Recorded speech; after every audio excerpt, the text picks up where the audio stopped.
Hello friends, welcome to mathematics world. Doctor Sonan Gupta online maths class. Dear friends, जैसे कि जानते हैं कि हम डिस्क्रीट मैथमेटिक्स के ऊपर new video lecture series start कर चुके हैं, जिसका नाम है एब्स्ट्रैक्ट अलजेब्रा, जो आपके सिलेबस के अकॉर्डिंग यूनिट नंबर 2 है, जिसमें अभी तक हम आपको 5 लेक्चर डिस्कस कर चुके हैं। प्रीवियस लेक्चर हमने डिस्कस किया था एडिशन मॉडुलो एम के बारे में। तो डियर फ्रेंड्स, अगर आप मेरे चैनल पर नए आए हुए हैं तो चैनल को सब्सक्राइब कर लो, बेल आइकन को प्रेस कर लो, जैसे कि फर्दर नोटिफिकेशन मिलता रहे, और लाइक करना ना भूलिएगा।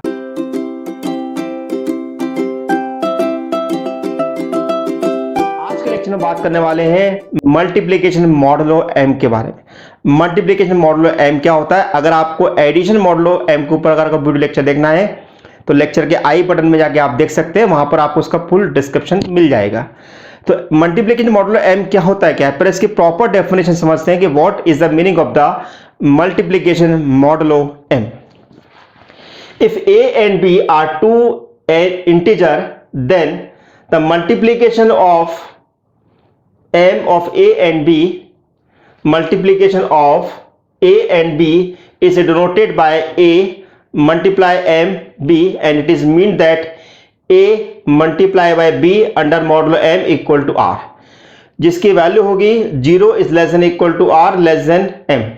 यानी कि कहने का मतलब ये हुआ कि अगर हमें किन्हीं भी दो इंटीजर का मल्टीप्लिकेशन मॉडुलो m निकालना है तो ऐसी कंडीशन में हमें बस इतना करना होगा कि इस a और b का आपस में मल्टीप्लाई करेंगे। मल्टीप्लाई करने के बाद जो भी वैल्यू आएगी उसको हम m से डिवाइड करेंगे। डिवाइड करने पे जो हमें लीस्ट नॉन नेगेटिव रिमाइंडर मिलेगा उसको हम यहां पर लिख देंगे, वो हमारा r कहलाता है। अब आइए इसको एक थोड़ा सा एग्जांपल के थ्रू समझते हैं कैसे, क्या कहना चाह रहे हैं हम मल्टीप्लिकेशन मॉडुलो m के अंदर। जैसे मान लो कि अगर हमें लिखना है 3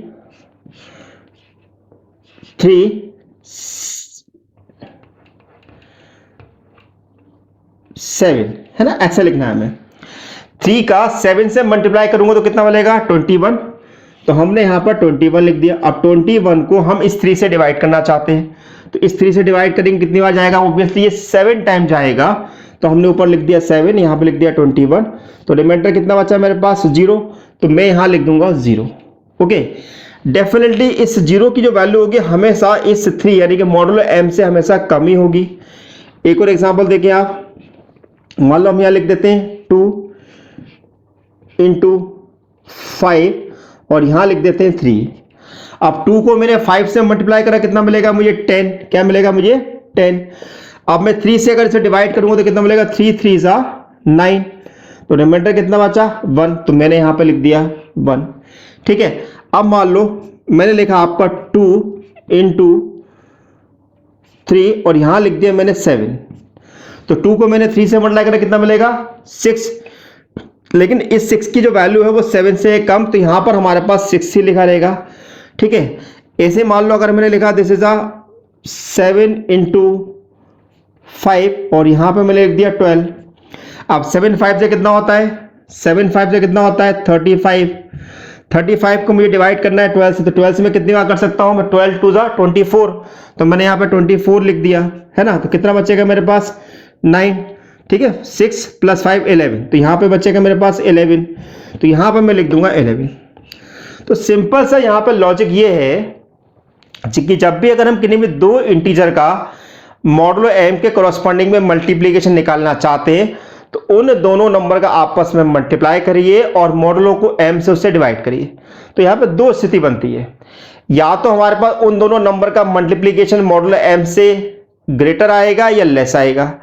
अगर ग्रेटर आता है तो हम m से डिवाइड कर देंगे, तो जो भी रिमाइंडर बचेगा उसको वहां पे हम r की जगह लिख देंगे।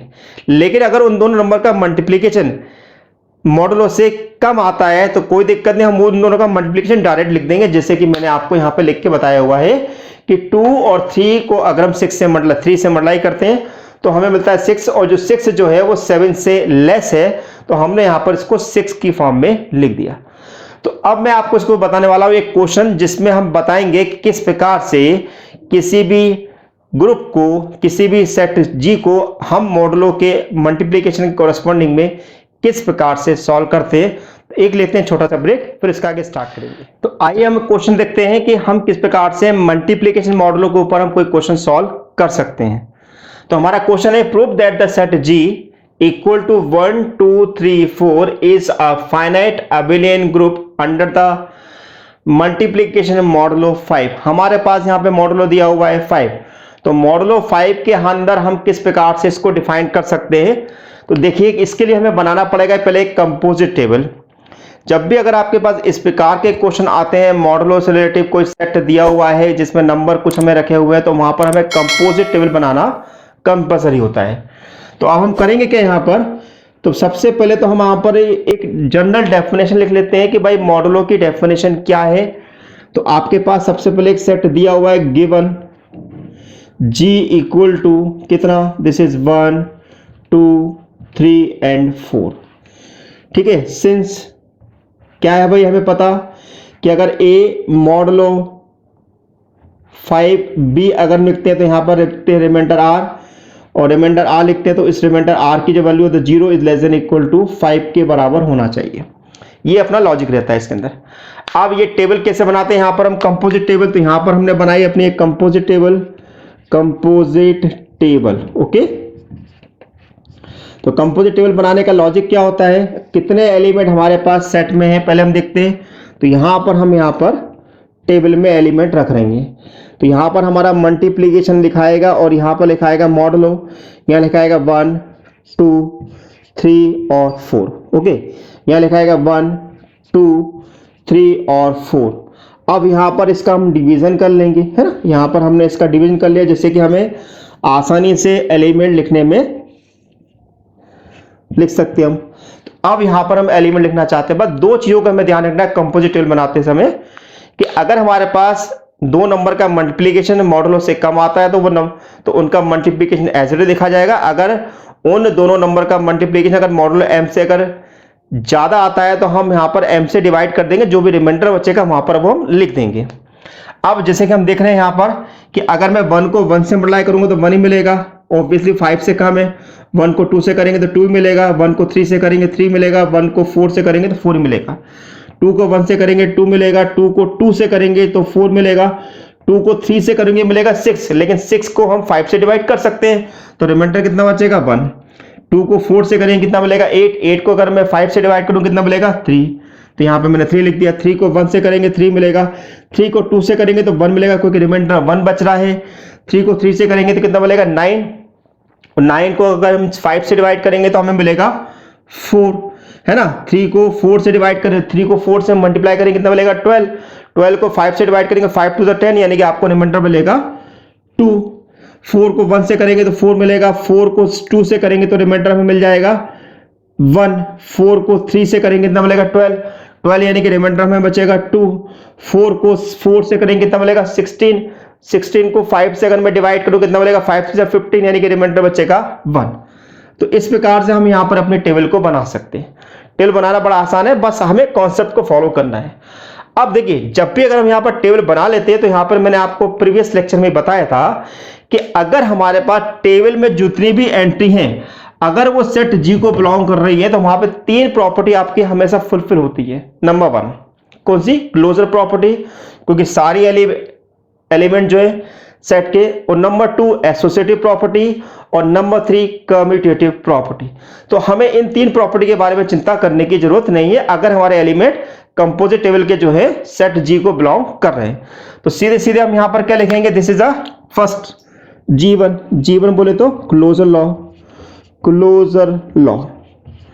तो क्लोजर लॉ को कैसे लिखेंगे हम भाई यहां पर सीधे सीधे कि if A B belongs to G definitely A under modulo 5B हम बिलोंग करेगा G के अंदर, जैसे कि हम देख रहे हैं for all A B belongs to G, है ना। नंबर 2 हमारी G2 यानी कि एसोसिएटिव प्रॉपर्टी है ना, या एसोसिएटिव लॉ। तो एसोसिएटिव लॉ हमारे पास क्या है, this is A multiplication 5B, है ना, multiplication 5C equal to A multiplication 5B multiplication 5C। हम यहाँ पे कोई भी एलिमेंट यहाँ पे चूज कर लेते हैं और उसके हिसाब से अप्लाई करके देख लेते हैं। तो मान लेते कि भाई हमने बोला से ए की वैल्यू मेरे पास है 1, बी की वैल्यू मेरे पास है 2, सी की वैल्यू मेरे पास है 3। यहाँ पे रख के हम देख लेते हैं क्या ये सेटिस्फाई हो रहा है, कि अगर इस पे हो रहा है तो सब पे फॉलो होगा। और वैसे में मैं आपको बता चुका हूँ कि 101% होना ही है। तो करेंगे कैसे हम इसको, भाई हमने यहाँ लिख दिया दिस इज 1 मल्टीप्लाई 5 2, है ना। फिर लिख लिया हमने यहाँ पर this is 5 this is 3 equal to, फिर 1 multiplication 5 this is 2 multiplication 5 and this is 3। तो भाई 1 को 2 से मल्टीप्लाई करूंगा तो ऑब्वियसली मुझे 2 मिलेगा, तो 2 मल्टीप्लीकेशन 5 3 इक्वल टू 1 मल्टीप्लीकेशन 5, 2 को 3 से करा 6, 2 को जब 3 से हम 6 मल्टीप्लाई कर रहे हैं तो कितना मिल रहा है हमें 1 मिल रहा है, तो हमने 1 लिख दिया यहाँ पर, दिस इज योर 1। अब 2 को 3 से करेंगे कितना मिलेगा 6, 5 से करेंगे तो 1 मिलेगा, 1 को 1 से करेंगे तो 1 ही मिलेगा। वैल्यू मेरे पास इक्वल आ गई, यानी कि मेरा एसोसिएट लॉ फुलफिल हो गया। अब बात करते हैं आइडेंटिटी की, नंबर 3 यानी कि G3 identity axiom. Identity axiom, ठीक है। आइडेंटिटी एक्सियम की बात करें तो आइडेंटिटी एक्सियम में हम क्या बोलते हैं कि अगर हमें बोल रहा है कि भाई if A belongs to G then E belongs to G such that, कैसा सच दैट भाई A को अगर मैं E पर ऑपरेट करूं तो कितना मिलना चाहिए मुझे, A मिलना चाहिए। तो भाई हमें यहाँ पे अब टेबल में ढूंढना है कि अगर हम A के अंदर ऐसा क्या मल्टीप्लाई करें कि वापस मुझे A मिल जाए। तो मान लो कि थोड़ी देख लीजिए मेरे पास A एलिमेंट को रिप्रेजेंट कर रहे हैं और ये मेरे पास इनमें से कोई आइडेंटिटी मेरे पास हो सकती है। तो लॉजिक क्या रहेगा, देख सिंपल लॉजिक है। अगर मेरे 1 को 1 से मल्टीप्लाई करा कितना मिल रहा है 1, 1 को मैंने 2 से मल्टीप्लाई करा कितना मिल रहा है 2, 1 को मैंने 3 से मल्टीप्लाई किया 3, 1 को 4 से किया तो मिल रहा है 4। इसका मतलब ये हुआ कि मेरे पास जो 1 जो है इसकी मल्टीप्लिकेटिव आइडेंटिटी है। क्या है, एक मल्टीप्लिकेटिव आइडेंटिटी है। तो हम यहां पर लिख सकते हैं कि भाई from the table E equal to 1, और डेफिनेटली E जो है इस समय मेरे पास G के अंदर है। तो यहां पर हमारे पास मल्टीप्लिकेशन प्रॉपर्टी क्या हो गई, आइडेंटिटी क्या हो गई 1 मिल गई। अब बात करते हैं हम यहां पर इनवर्स की, G4 यानी कि इनवर्स एक्सियम।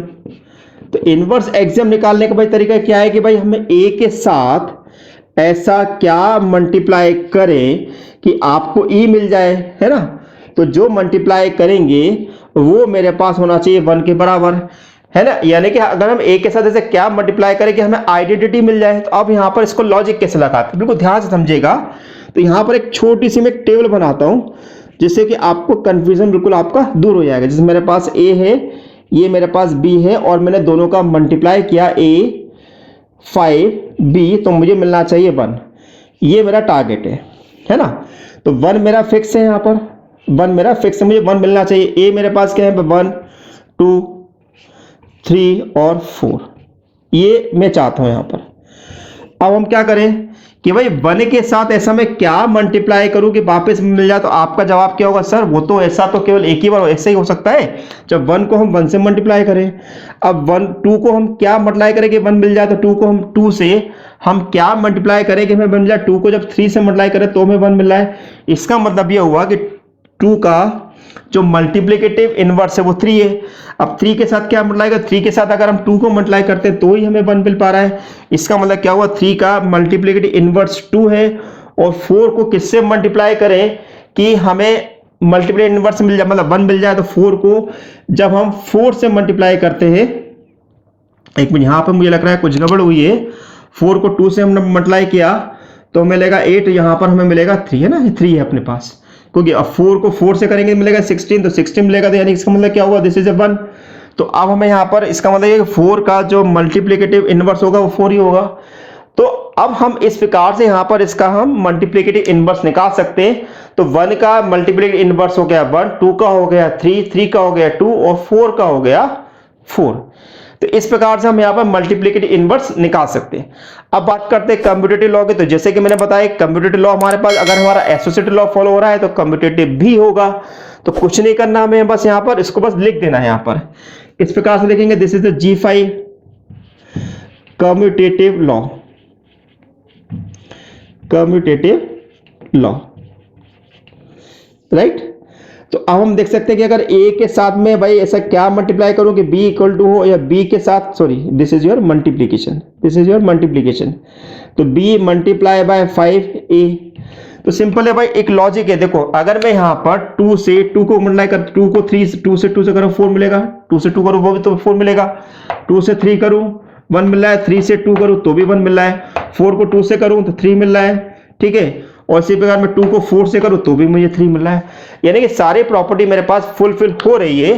तो अब हम यहाँ पर कह सकते हैं कि ऐसी कंडीशन में G under modulo 5 is an abelian group. क्या है ये? एक अबेलियन ग्रुप को रिप्रेजेंट कर रहा है। तो डियर फ्रेंड्स, आज के लेक्चर में हमने सीखा किस प्रकार से हम किसी भी ग्रुप के अंदर हम मल्टीप्लिकेशन मॉडुलो डिफाइन करते हैं और वो मल्टीप्लिकेशन मॉडुलो क्या होता है।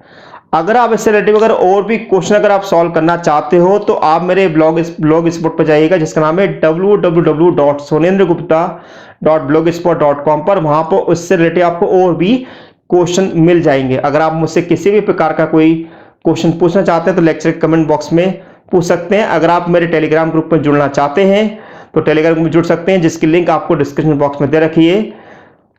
और चाहे तो आप टेलीग्राम ग्रुप में जाके maths by doctor Sunil Gupta search कर सकते हैं, तो वहां पर भी आपको जुड़ सकते हैं। लेक्चर को लाइक करना मत भूलिएगा। तो thank you for watching my channel doctor Sunil Gupta. Thank you so much.